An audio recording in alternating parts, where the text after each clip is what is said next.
괜찮아. 괜찮아요. 괜찮아. Aku hanya memikirkan satu peraturan penting. Kenapa kau lakukan hari ini kalau kau bisa melakukannya besok? Hahaha. Few moments later.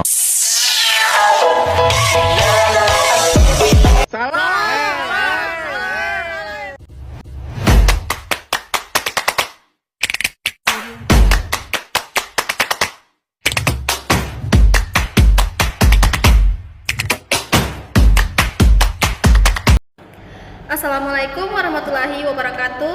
Perkenalkan, nama saya Nur Aziza, NPM 2024-129. Video ini saya buat untuk memenuhi tugas MIT pada mata kuliah Seminar Manajemen SDM yang diampu oleh dosen Bapak Ilham Jaya Purnama, SEMM. Di video ini saya akan menjelaskan materi saya yang berjudul Pelatihan dan Pengembangan Sumber Daya Manusia. Baik, langsung saja kita masuk pada pembahasannya. Pembahasan pertama yaitu konsep pelatihan dan pengembangan SDM. Pengertian pelatihan dan pengembangan. Pelatihan adalah proses untuk meningkatkan keterampilan, pengetahuan, dan kemampuan karyawan agar dapat melakukan pekerjaan saat ini dengan lebih baik. Pengembangan adalah proses jangka panjang yang bertujuan meningkatkan kemampuan karyawan untuk menghadapi tanggung jawab di masa depan. Perbedaan pelatihan dan pengembangan. Pelatihan bertujuan membantu karyawan agar lebih terampil dalam pekerjaan yang sedang dilakukan sekarang. Pengembangan bertujuan membantu karyawan siap menghadapi pekerjaan atau jabatan di masa depan. Analisis kebutuhan pelatihan TNA. Pengertian TNA, Training Need Analysis. TNA adalah proses untuk mengidentifikasi kebutuhan pelatihan agar program yang dibuat sesuai dengan kebutuhan organisasi dan karyawan. Tujuan TNA yaitu mengetahui kesenjangan kemampuan karyawan, menentukan jenis pelatihan yang tepat, dan yang terakhir, meningkatkan efektivitas pelatihan.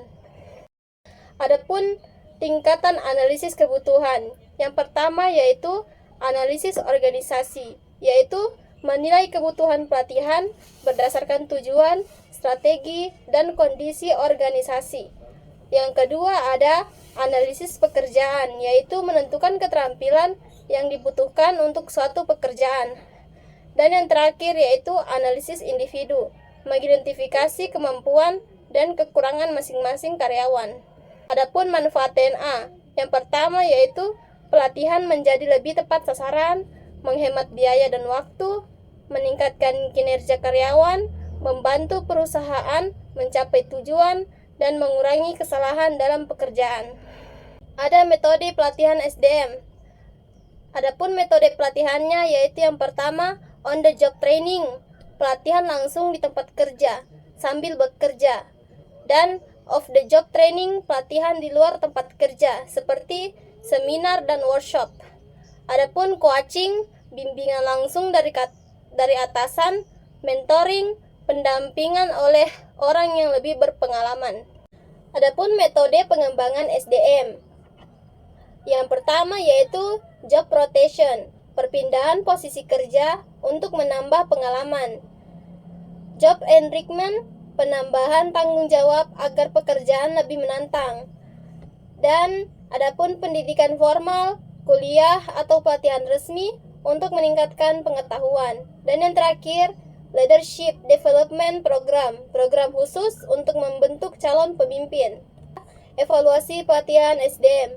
Tujuan evaluasi pelatihan yaitu menilai efektivitas pelatihan untuk mengetahui apakah pelatihan yang dilakukan sudah berjalan dengan baik atau belum, dan mengukur dampak terhadap kinerja untuk melihat apakah setelah pelatihan karyawan bekerja lebih baik atau tidak.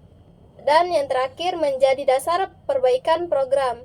Hasil evaluasi digunakan untuk memperbaiki pelatihan agar lebih efektif di masa depan. Adapun model evaluasi yang pertama yaitu reaksi. Bagaimana respon peserta terhadap pelatihan, pembelajaran, peningkatan pengetahuan atau skill, perilaku, perubahan sikap dan tindakan di tempat kerja. Dan yang terakhir yaitu hasil, dampak terhadap kinerja perusahaan. Adapun tantangan pelatihan dan pengembangan SDM, tantangan umumnya yang pertama yaitu keterbatasan anggaran. Perusahaan tidak selalu memiliki dana yang cukup untuk mengadakan pelatihan. Dan yang kedua, waktu pelatihan yang terbatas. Sulit mengatur waktu karena karyawan juga harus tetap bekerja. Yang ketiga, kurangnya komitmen manajemen. Pimpinan kurang mendukung sehingga program pelatihan tidak berjalan maksimal. Dan yang terakhir, evaluasi yang tidak optimal. Pelatihan tidak dievaluasi dengan baik sehingga sulit mengetahui keberhasilannya. Baiklah, kita masuk kepada kesimpulan terakhir, yaitu pelatihan dan pengembangan SDM sangat penting untuk meningkatkan kemampuan karyawan dan mendukung keberhasilan organisasi. Pelatihan berfokus pada kebutuhan saat ini, sedangkan pengembangan untuk masa depan.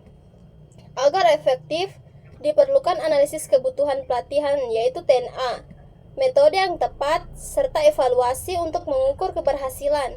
Meskipun terdapat berbagai tantangan, pelatihan dan pengembangan tetap menjadi kunci dalam meningkatkan kinerja dan mencapai tujuan organisasi. Baik, sekian dari pemaparan materi saya. Wabillahi taufiq wal hidayah. Wassalamualaikum warahmatullahi wabarakatuh.